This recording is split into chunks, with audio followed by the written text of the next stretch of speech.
London, one of the wealthiest cities in the world, its streets never quiet with the bustle of busy city workers, its skyline and landmarks see tourism at its peak, and the rich and the famous pay millions to reside in England's capital. Yet many are falling below the breadline, and some even lower than that. With over 8,000 rough sleepers every year, we are seeing the highest numbers of people in crisis.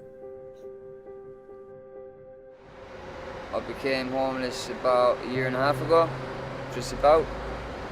I was with this girl and I was gonna ask her to marry me at the Christmas, and I found out she was cheating on me. And she kicked me out, me and my dog out. So that's how I became homeless.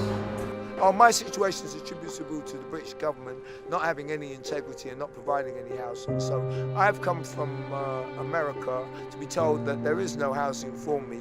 Coming from sunny California to freezing cold, rough sleeping, I don't really think, since the council's decided to abandon me and the government also, that I will be around in 2018 if I don't go back inside. My mum has got mental health problems, and she's basically kicked me and my sister out. It's the second time this year.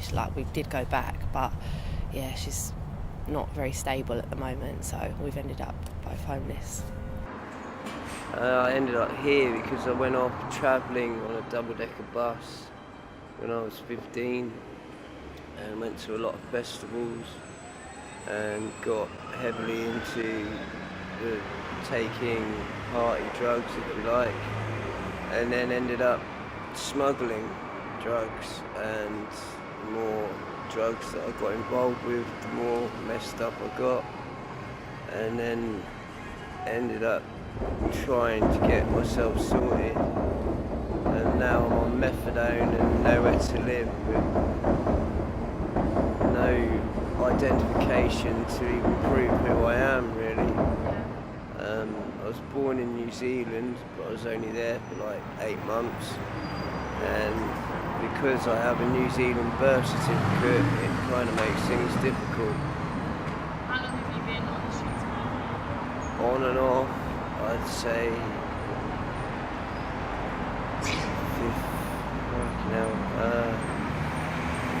18 years, on and off.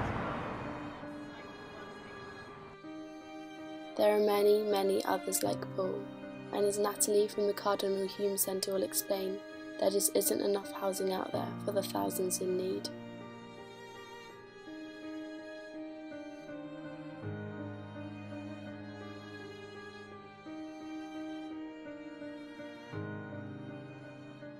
My name is Natalie Smith and I work at an organisation called the Cardinal Hume Centre.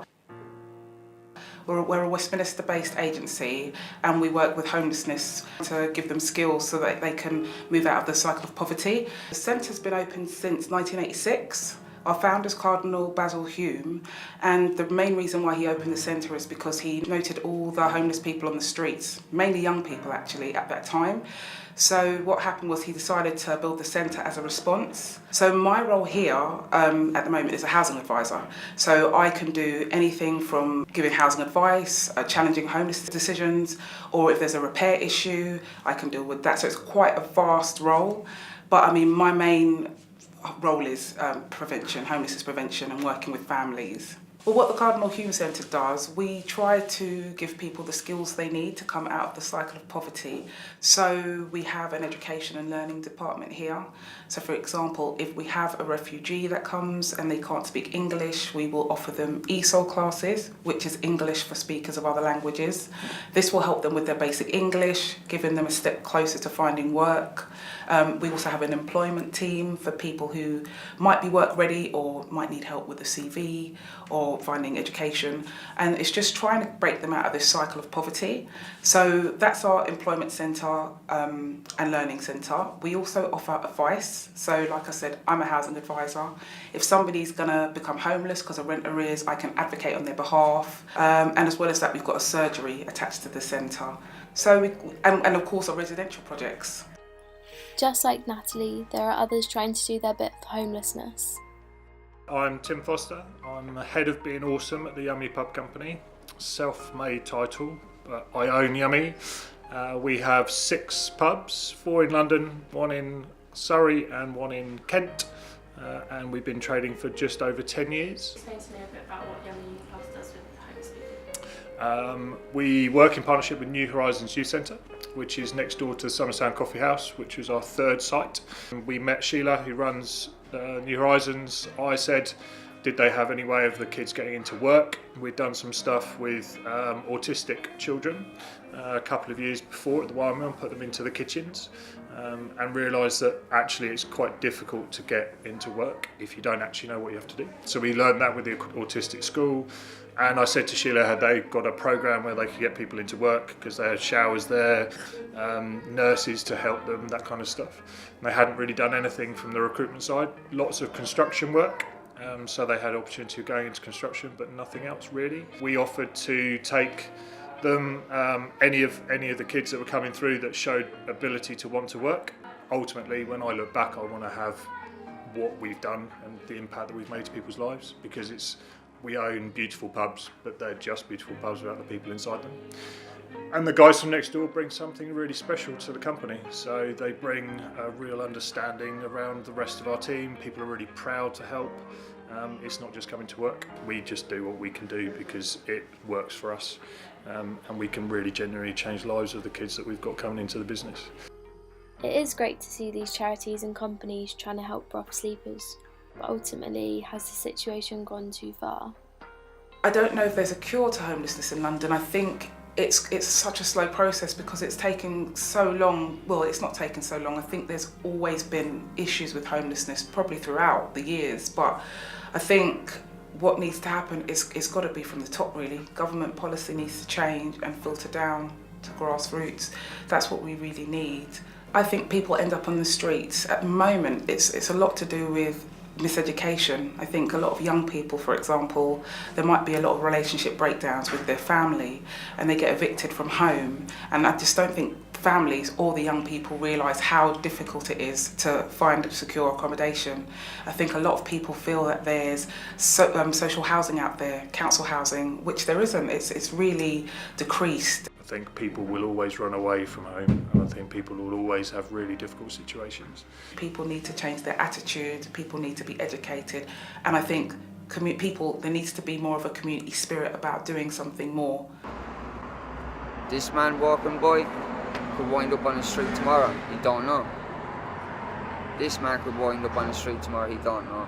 It's like so Russian roulette it is, so Russian roulette. It's like fucking, it's not a nice place to be. I'm on more lists than you can think of for places. I don't know. I think they do what they can. I'm pretty sure the money that gets funded to most charities doesn't go where it's supposed to, but The money that people give you, like donations, where does that go to? mainly on cheap housing.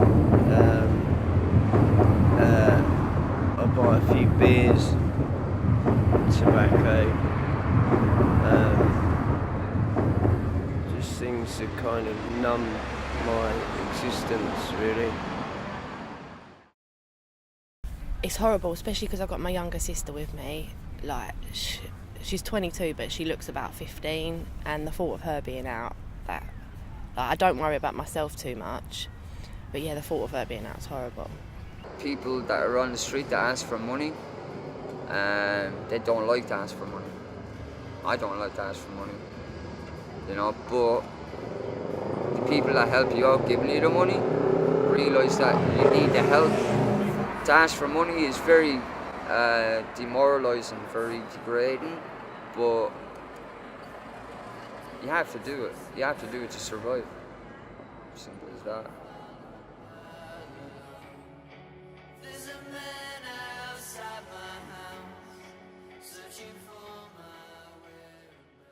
Unfortunately, without major action, London's homeless situation isn't changing anytime soon, but people's attitudes can. Everyone on the street has their own story, their own background, their own hopes, their own dreams. We are all human, and who are we as human beings to ignore the suffering of others?